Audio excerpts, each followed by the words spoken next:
নয়া জিএসটি চালু করতে গিয়ে যেন বাজারে ওষুধের সংকট তৈরি না হয়, এই মর্মে ওষুধ কোম্পানিগুলোকে চিঠি দিল সেন্ট্রাল ড্রাগ কন্ট্রোল অর্গানাইজেশন বা সিডিএসসিও। এই মর্মে 6 দফা বিজ্ঞপ্তি জারি করা হয়েছে। নতুন জিএসটি রেট অনুযায়ী সস্তা হচ্ছে ক্যান্সার সহ বেশ কিছু জীবনদায়ী ওষুধ ও ইনজেকশন। নতুন রেট অনুযায়ী বাজারে ওষুধ ছাড়তে গিয়ে কোনোভাবে যাতে সংকট তৈরি না হয় সে বিষয়ে প্রত্যেকটি ওষুধ কোম্পানিকে চিঠি দিয়ে সতর্ক করল central drug standard control organisation. Cancer ছাড়াও একাধিক জীবনদায়ী ওষুধের উপরে জিএসটি রেট কমানো হয়েছে। আগামী 22 তারিখ থেকেই দাম কমছে ওষুধের।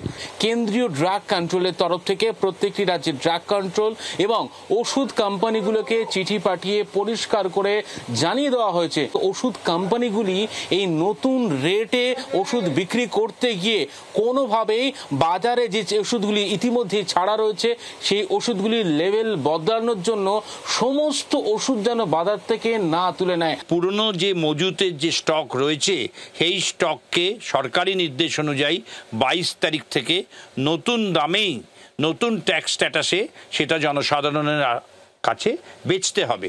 আমরা বাই পেপারের এমআরপি কমিয়ে দেবো, সেই অনুযায়ী যেরকম সরকারি নির্দেশে ট্যাক্স স্ট্যাটাস হবে। ওষুধ বিক্রিতে কেন্দ্রের সিডিএসসিওর 6 দফা নির্দেশ। 22 সেপ্টেম্বর থেকে দাম কমাতে হবে ওষুধের।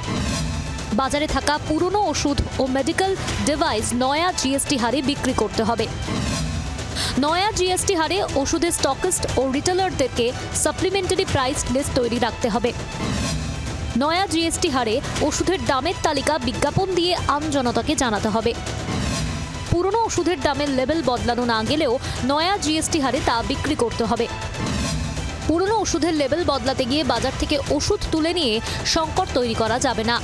প্রত্যেকটি ওষুধের যারা ডিস্ট্রিবিউটর রয়েছেন এবং যারা ফার্মাসিস্টরা রয়েছেন, ওষুধের ফার্মা চেনরা যারা রয়েছেন, তাদের প্রত্যেককেই সরকারি নির্দেশ মেনে তাদেরকে যে ওষুধের ক্যাশ মেমো সেখানে নতুন জিএসটি রেট অনুযায়ী দাম লাগু করতে হবে। ক্যামেরায় দীপঙ্কর অধিকারীর সঙ্গে অয়ন শর্মা, জি 24 ঘন্টা, কলকাতা।